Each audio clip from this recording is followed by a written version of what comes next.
I'm going to show you how to add friends in Dragon City. Currently, the game does not support adding friends using their user ID. The only available method is through connecting your Facebook account. Here's a step-by-step guide to help you. On the Dragon City main screen, tap the gear icon located in the top right corner. This will open the settings menu.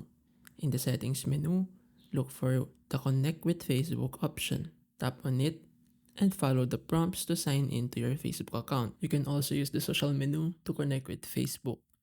Tap the social button located in the bottom left corner of the main screen. Then select Friends tab. Here, you'll find the sign in with Facebook option. Tap on it and log into your Facebook account.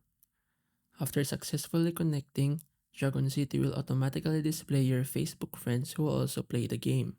Their Dragon City accounts will appear in the friends list. To add more friends, simply add them as friends on Facebook. Once they accept your friend request and they have connected their Dragon City account to Facebook, they will appear in your in-game friends list.